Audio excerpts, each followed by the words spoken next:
She looks at you as if she has known you forever, her eyes filled with warmth and curiosity, her smile carrying the weight of intimacy. And in that moment, you believe you have been recognized in the deepest way a man can be recognized. Yet what you do not see is that her gaze is not meeting you, but a vision inside her own mind. A sketch of a man drawn long before you arrived, a character built from fragments of memory, desire, and wound. You feel chosen. You feel special. But this moment is not about you. It is about her imagination and the way it clings to you as if you were its mirror. Every man who has felt this knows the intoxication it carries. The way her interest makes you think you are rare. The way her touch convinces you that she sees something no one else ever did. But step back for just a second and ask yourself, what did she actually notice about you? Was it your voice, your thoughts, your being? Or was it how well you slipped into the outline she had already prepared in her head? She is not meeting you as you are. She is meeting the version of you that her mind requires in order to believe in love. This is why her affection feels so consuming, so sudden, so unreal. It has nothing to do with the slow recognition of who you are. It is the fast recognition of who you might be in her fantasy. Men confuse this for true connection because they mistake projection for intimacy. But projection is not intimacy. Projection is theater. And you, without realizing it, have walked onto her stage. The danger here is not that she imagines you as more than you are. The danger is that you begin to imagine yourself through her eyes. You start to believe in the role she has given you because it feels good to be admired. It feels powerful to be wanted. It feels safe to be chosen. But what is being chosen is not your reality. It is your resemblance to a man she never truly met. And when a man confuses admiration for recognition, he places his life into the hands of someone who is not even looking at him.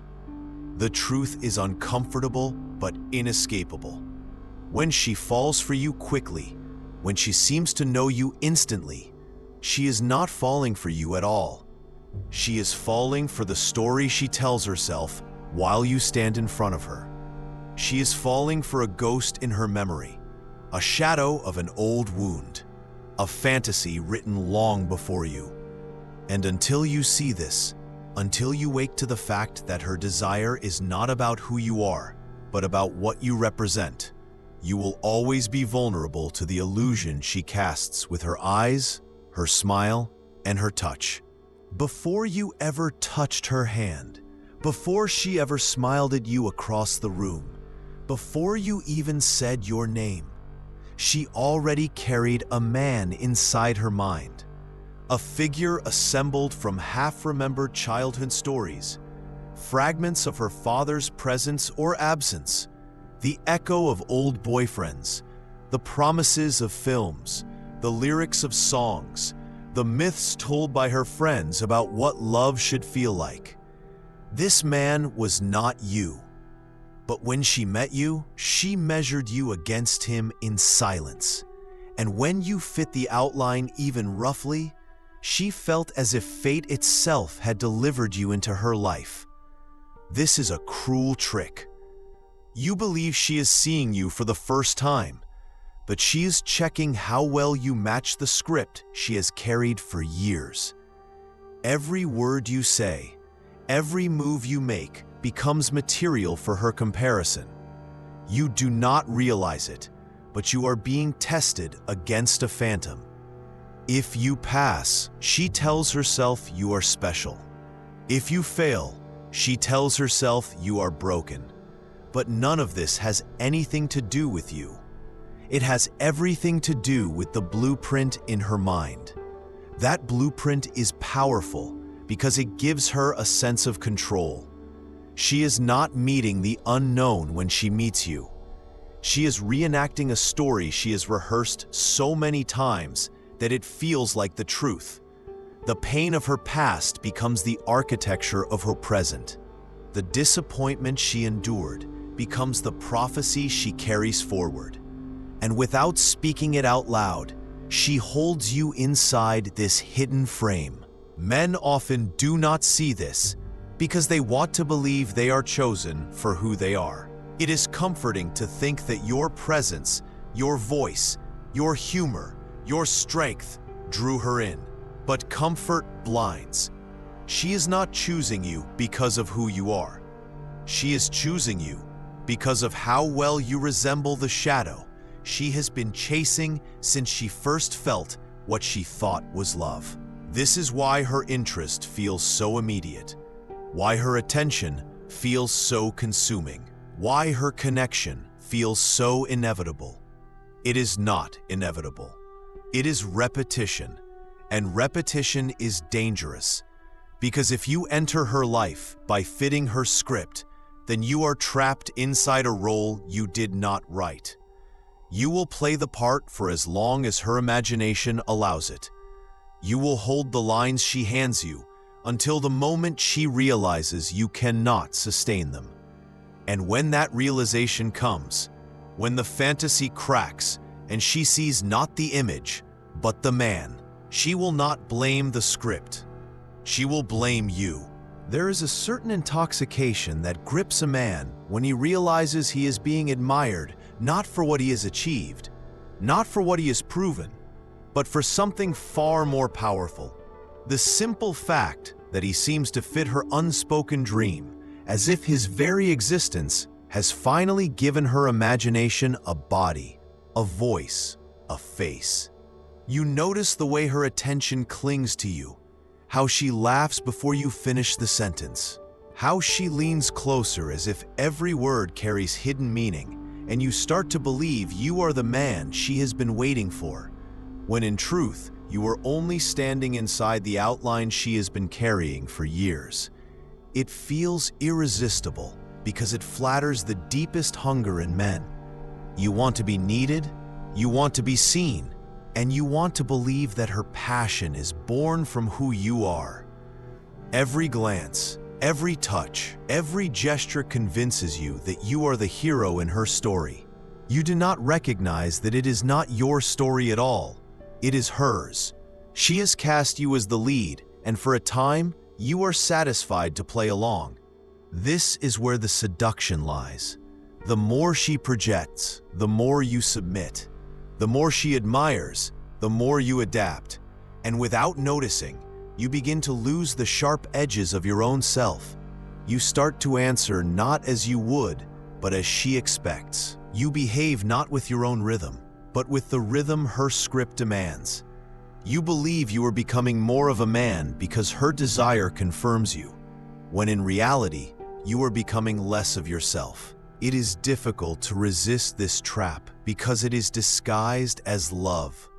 What man does not want to be told he is the one, that he is the answer to a silent prayer, that he is the cure for a wound carried too long?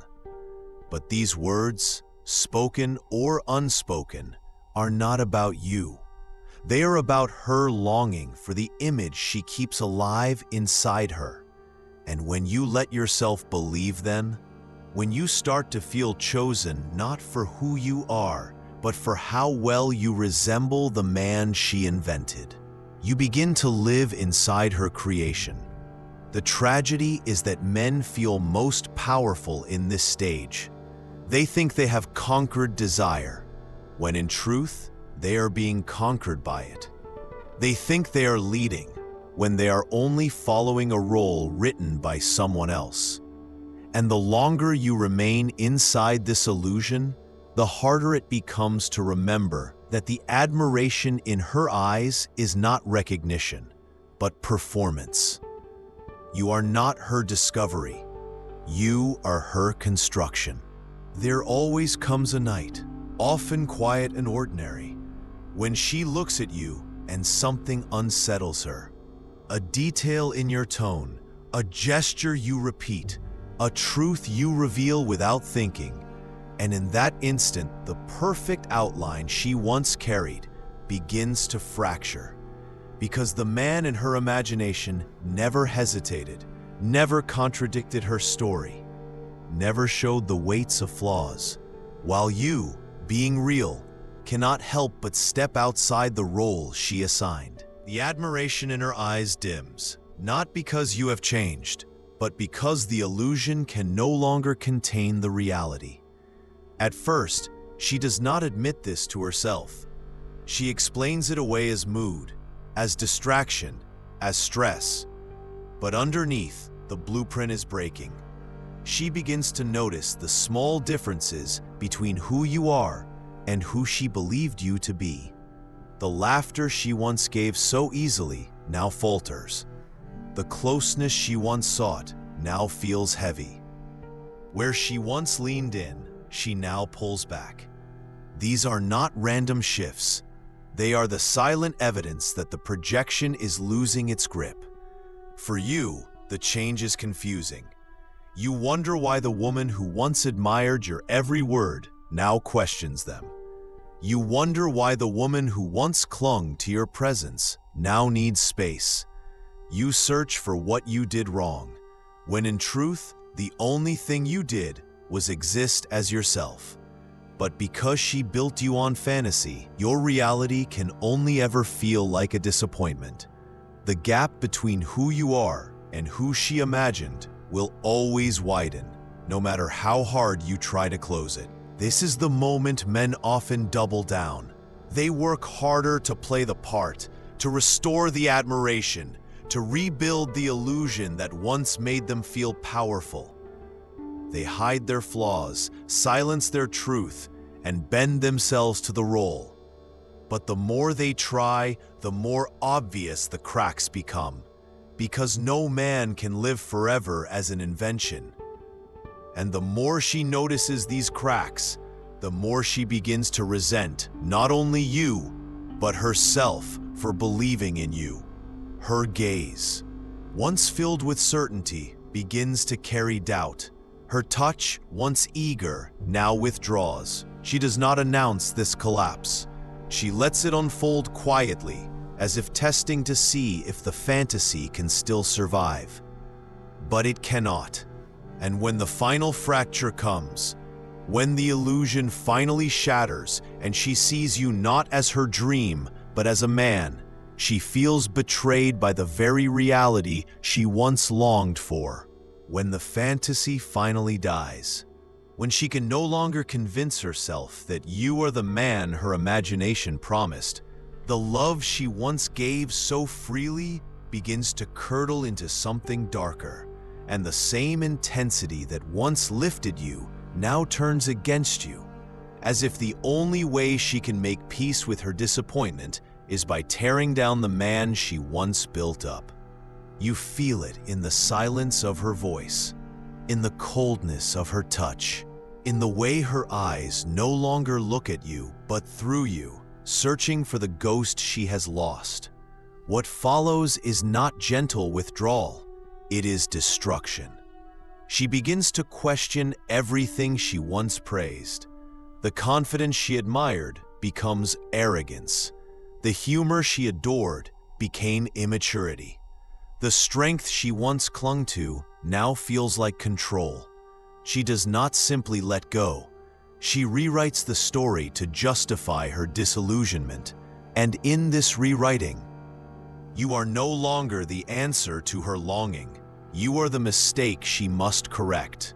For the man, this collapse feels like betrayal. You gave her the role she asked you to play. You held the lines she handed you. You shaped yourself to fit the part. Yet instead of gratitude, you are met with blame. You do not realize that her anger is not about you, but about the death of her projection. She cannot admit that the man she loved never existed. So she convinces herself that you deceived her, that you changed, that you failed to be who you promised. But the truth is you never promised anything. The lie lived in her from the beginning. This is why the ending feels so sudden, so violent, so confusing. It is not that you changed overnight. It is that her illusion collapsed all at once. And when an illusion collapses, it leaves nothing to hold on to. She cannot forgive you because forgiveness would mean facing herself, facing the fact that she loved an image more than a man. So instead, she directs the destruction outward. She leaves, she accuses, she despises, not to punish you, but to silence the truth that she never loved you at all. And yet, even as she walks away, the pattern is not broken. The blueprint remains. She will carry it into the next encounter, searching again for a man to wear the mask of her creation. And another man, blinded by the same intoxicating gaze, will step into the role without knowing it. The cycle continues, not because men are weak, but because men hunger for admiration, and women know how to feed that hunger with the illusion of love. There comes a moment when a man must face the hardest truth of all, that much of what he thought was love was never about him, that the eyes he trusted to see him were only mirrors of another's dream, and that the admiration he built his strength upon was always borrowed, fragile, and ready to be taken away the moment reality broke through the fantasy. This realization is not comforting. It hurts. But it is also free, because once you see that her desire was never about you, you can stop bending yourself into the shape she required. You can stop mistaking projection for intimacy. You can stop chasing the validation of being chosen and start demanding the reality of being known. This shift is not easy. It strips away illusions that once made you feel powerful. It forces you to confront the loneliness of being unseen. But it is only from this place that true strength begins to grow. A man who lives by her script will always be destroyed by it. No matter how well he performs, no matter how much he sacrifices, the collapse is inevitable, because no human being can compete with a dream.